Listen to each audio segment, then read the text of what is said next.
क्या वो बता दो। हाँ, आप एक अविश्वसनीय नेता हो। भारतीय जनता पार्टी पूरी अविश्वसनीय है और जातिगत जनगणना होनी भी चाहिए, लेकिन पारदर्शिता के साथ। कहीं ऐसा नहीं हो कि जातीय संघर्ष छिड़ जाए देश का।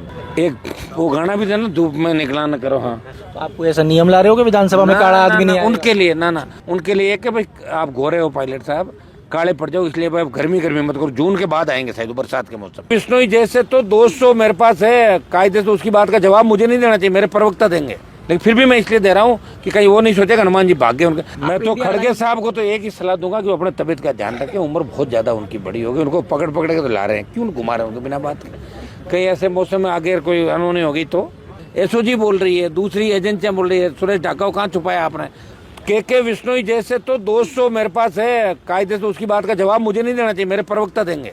देखिए, जयपुर में हम मौजूद हैं शहीद स्मारक पे और बारिश हो रही है, और बारिश के बीच में ये जो तंबू लगाया हुआ था विरोध के लिए, ये तंबू आंधी ने उखाड़ दिया है, पर हनुमान बेनीवाल अभी भी शहीद स्मारक पे मौजूद है। कल हनुमान बेनीवाल सड़क पे उतरे, आंदोलन किया, सीएम घर के लिए कूच किया, तो भारतीय जनता पार्टी ने रात को 9 बजे 5 बड़े नेताओं को बुला के प्रेस कॉन्फ्रेंस की और आप पे कई गंभीर आरोप लगाए। कहा गया आरोप क्या वो बता दो। हाँ, आप एक अविश्वसनीय नेता हो। भारतीय जनता पार्टी पूरी अविश्वसनीय है, दे दिया ना उत्तर इसका। दूसरा आरोप लगाया गया के बिश्नोई का बार बार नाम लेके आप खींवसर की हार का बदला ले रहे हो, क्योंकि के बिश्नोई खींवसर के प्रभारी थे। 4000 वोट है विश्नोइयों के खींवसर में, कितना है 4000, और पोलिंग हुई होगी 3000-3200, 1500 मुझे मिल गए और 1200-1400 बीजेपी को मिल गए। वहाँ कौन था, कोई इनसे हार जीत वहाँ डिसाइड नहीं हुई है। 1 लाख वोट है जाटों के खींवसर में, कितना है 1 लाख वोट। मुझे कोई के बिश्नोई नहीं हराया। 20,000 जाट उधर चले गए, कांग्रेस का एसी का वोट चला गया, दूसरा वोट चला गया, तब जाके हनुमान बेनीवाल के हार के 95,000 वोट आए मेरे चेहरे पे। के बिश्नोई को तो खड़ा हो जाए बीजेपी छोड़ के निर्दलीय, अगर 15,000 पार कर ले तो। अरे खुद के दम पे लड़ना भाई। और इनको तो मैं पारिवारिक, इसका पहला ही चुनाव जीत गया, और कई बार गलती से कई चीज़ें हो जाती है, कई बार गलतियां हो जाती है, आपको पता है, गलतियों से समीकरण बन जाते तो लोगों को गलतफहमी हो जाती है कि हम नेता हैं। नेता नहीं है, मंत्री भजनलाल की मेहरबानी से बना है, और जिस तरह के काम किए, जिस तरह ये, मैं थोड़ी कह रहा हूँ एसओजी का पूछताछ नोट करा भाई, एसओजी बोल रही है, दूसरी एजेंसियां बोल रही है, सुरेश ढाका को कहाँ छुपाया आपने, बताओ। आपका तो रिश्तेदार है सुरेश ढाका, विष्णु जी, उसको ले आओ ना आप यहाँ पे, लेके सरेंडर कराओ उसको। और दूसरा जो विदेशों में आपने व्यापार फैलाया, क्या काम करते थे आप बताना देगा, आपके दादाजी क्या करते थे, चलो परदादाजी क्या करते उनका बता दो, मान ले कौन सी स्टेट के राजा थे। पर वो तो ये आपके ना आप तो उनको पूछोगे आपके परदादाजी कौन सी रियासत के राजा थे, और दादाजी कहाँ के राजा थे, और पिताजी कहाँ के मिनिस्टर एमपी थे, चलो बताओ। तो पर उनकी तरफ से तो बोलने वाले 4-4 लोग हैं ना, किससे मैं कह रहा हूँ, मैं उससे सवाल पूछ रहा हूँ ना, बता दो एक बार कहाँ स्टेट के थे, 29 देश में कैसे पहुंचे। मेरे पिताजी 77 में एमएलए थे, 57 में पेट्रोल की जीप रखते थे, राजा महाराजों की तरह ही थे, और 1000 आदमी घर पे उस समय भी आते थे, और 5000 आज भी जब बुलाए आते थे। हम लोगों घरों के चक्कर नहीं लगाए, हमने खुद की पार्टी बना के संदेश दिया। के बिश्नोई जितने तो 200 एमएलए तो मैंने कैंडिडेट लड़ा दी राजस्थान के अंदर, उसके बराबर के नेता तो 200 है मेरे पास अभी, हर जाति का नेता बिश्नोई समाज में ही है, 4 नेता बराबर मुकाबला करने वाले। और के बिश्नोई के परिवार को तो राम सिंह जी बिश्नोई थे, बड़े मजबूत नेता थे, वो जाट बिश्नोई में कभी अंतर नहीं मानते, और बिश्नोई हमारे ही भाई हैं। ये 99% जाट समाज से बिश्नोई बने थे, 400, 450, 500 साल पहले। लेकिन कोई अलग होने से अलग नहीं होगा, कहते मैं तो अलग हूँ, अलग कहने से थोड़ी होगा, तो डीएनए तो सेम ही रहेगा। तो राम सिंह जी बिश्नोई के घर पे बैठते थे, उनका बड़ा मेहरबानी थी इनके पिताजी पे भी, इस परिवार पे, तो उनकी वजह से कुछ छोटा मोटा इन्होंने कामकाज कर लिया था, और फिर व्यापार बढ़ा लिया, और उस व्यापार की आड़ में पीछे से इनका जो गोरख धंधा चल रहा है, उसके बारे में मैं कहना नहीं चाहूँगा ज़्यादा, कि बहुत अलग तरीके का काम ये लोग करते हैं। आप व्हाइट हाउस की बात की, कल बिश्नोई ने कहा कि व्हाइट हाउस का जिक्र नहीं कर सकते हनुमान बेनीवाल, मैंने मेहनत की कमाई से बनाया है। व्हाइट अंग्रेजों के साथ थे ना उनके तो दादाजी, अंग्रेजों के राज में बड़े होते जागीरदार। अरे कैसी बातें कर रहे हो, ये सारी बातें कर रहे हो, उस पर फोकस मत करो, आप तो पूरी बीजेपी में आ जाओ, उसका तो बता दिया मैंने सारा। के बिश्नोई जैसे तो 200 मेरे पास है कायदे से, उसकी बात का जवाब मुझे नहीं देना चाहिए, मेरे प्रवक्ता देंगे, लेकिन फिर भी मैं इसलिए दे रहा हूँ कि कहीं वो नहीं सोचेगा हनुमान जी भाग गए उनके। एसओजी का पूछताछ नोट कह रहा है कि महिला मित्र उनकी कह रही है कि हमें तो 6.5 लाख रुपए दिए, वो तो जांच करा ले भजनलाल, क्यों नहीं करा रहे जांच, दे दो सीबीआई को मामला, ये वो सारी चीज लाए, कौन से खाते से कहाँ ट्रांसफर हुआ, कैसे बता देंगे सारी। मैं कोई एसओजी थोड़ा ही हूँ खुद। आप भाजपा की बात कर रहे हो, पूरी भाजपा की। भाजपा के पूर्व प्रदेश अध्यक्ष अशोक परनामी ने कहा कि राजनीतिक अस्थिरता की वजह से हनुमान बेनीवाल ऐसी बात कर रहे हैं। उन्होंने कहा सांसद ऐसी बात कर। हाँ तो मेरा तो नाम नहीं ले सकते, नाम ले एक बार परनामी जी को ये कहो हनुमान बेनीवाल बोल के कहे, फिर मैं बताऊंगा कि फिर परनामी जी क्या थे, बताऊंगा। जब बताऊंगा तो पहले क्यों बताऊं? चला कि जब उन्होंने कहा एक सांसद, तो मैं भी कहूँगा भाजपा के एक पूर्व प्रदेश अध्यक्ष। तो राजनीतिक अस्थिरता पे क्या कहोगे? भाजपा ने जो राजनीति को स्थिर किया है, तोड़ फोड़, 23 सरकारें गिराई देश के अंदर। कितनी सरकार गिराई बीजेपी ने? 23 सरकार गिराई देश के अंदर। गहलोत की सरकार को गिराने के भी तो काम किया था, उस वक्त तो हम इनके साथ ही थे। आपकी राजनीतिक अस्थिरता, मेरी राजनीतिक स्थिरता क्या? मैं कह रहा हूँ बीजेपी तो 80 के अंदर बनी है। 77 मेरे फादर विधायक थे। बीजेपी कब बनी? 80 में। 77 मेरे पिताजी एमएलए थे। एमएलए घर पैदा हुआ हूँ, कॉलेज का अध्यक्ष था, स्कूल का था, यूनिवर्सिटी का था, पार्टी का अध्यक्ष हूँ। जब चाहे जिसकी मदद करने निकला, हर जाति की मदद करी। अगर वो मेरे पर कोई आरोप लगा तो बता दो, मैं उसका जवाब दे दूंगा। बीजेपी को मेरी जरूरत पड़ी थी, अलायंस के लिए पीछे पीछे भागी थी बीजेपी। अब की बार नहीं किया, 11 हरा दिया। और अब देखना कोई बाई इलेक्शन वगैरह होते हैं तो उसमें और देख लेंगे। आंदोलन की क्या स्थिति? बढ़िया स्थिति आप देख रहे हो ना, कितना ईश्वर की मेहरबानी है। किसानों के लिए बारिश हो रही है, आंधी तूफान चल रहा है, हम उसमें भी डटे हुए। हमारा टेंट भी उड़ गया तूफान के अंदर, और हम तूफान से डरने वाले लोग नहीं। अभी तूफान 28 की राजस्थान की राजनीति के अंदर भी आएगा।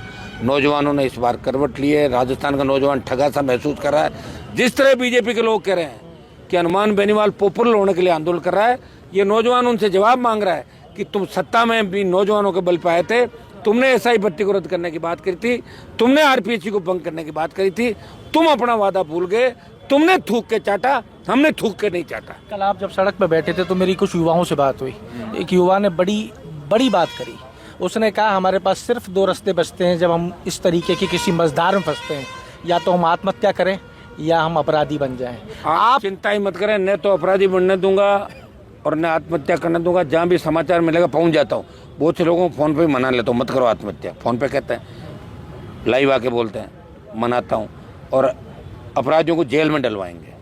युवाओं का जो सपनों का राजस्थान है, उनके सपनों का राजस्थान बनाएंगे।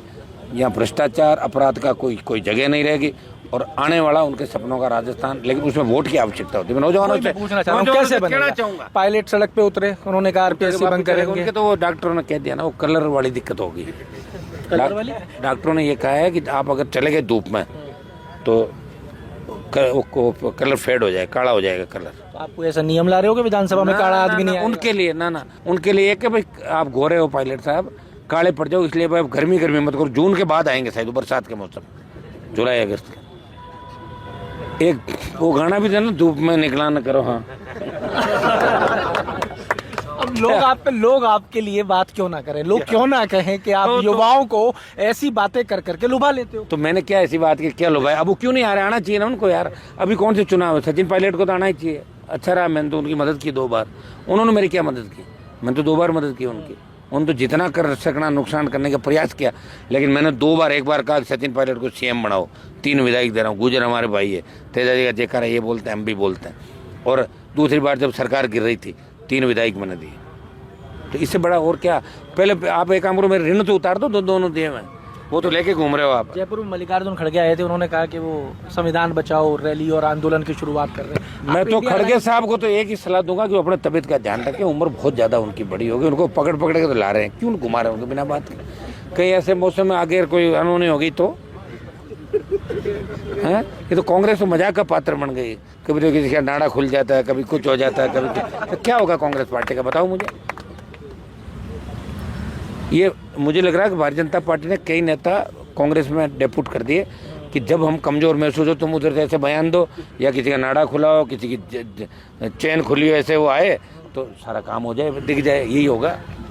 जातिगत जनगणना प्रधानमंत्री ने कहा करवाई जाएगी, आप कैसे देखते हैं? वो तो जातिगत जनगणना का तो हम सबका ही देखिए, मेरा भी इशू था, इंडिया अलायंस भी चाहता है, और जातिगत जनगणना होनी भी चाहिए, लेकिन पारदर्शिता के साथ। कहीं ऐसा नहीं हो कि जातीय संघर्ष छिड़ जाए देश का।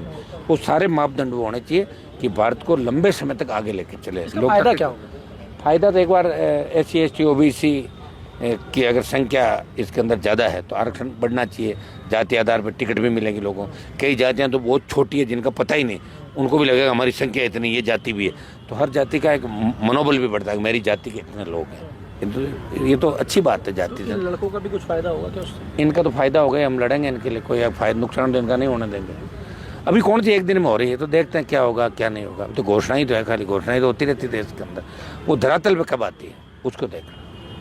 ऐसा ही सब के बिश्नोई के सारे जवाबों का जवाब दे दिया है। जो press conference Bharatiya Janata party के द्वारा की गई थी उसका जवाब दे दिया है हनुमान बेनीवाल ने कह दिया है कि मैं सारे सवालों के जवाब दे रहा हूं, एक एक करके सुन लीजिए। खुला चैलेंज कर रहे हैं अभी भी 7वें दिन बारिश के अंदर बैठ के। ये तंबू की स्थिति आपको दिखा देता हूं, तंबू गिरा हुआ है और नागौर के सांसद खुले आसमान के नीचे गमछों की छत बना के, देख लीजिए, गमछों की छत बना के बारिश में खुले में बैठे हैं। कोई चिंता कोई फिक्र नहीं, बस एक ही लड़ाई लड़ रहे हैं और वो है इन युवाओं को न्याय मिले। और एक ही बात कह रहे हैं कि इन युवाओं को न्याय दिलाकर ही यहाँ से उठूंगा। तो जुड़े रहिए हमारे साथ। अमर उजाला के लिए जयपुर से मैं आशीष। अगर आप ये वीडियो YouTube पर देख रहे हैं तो हमारे चैनल को सब्सक्राइब करें और बेल आइकन को दबाना ना भूलें। अगर आप Facebook पर ये वीडियो देख रहे हैं तो हमारे पेज को लाइक करें।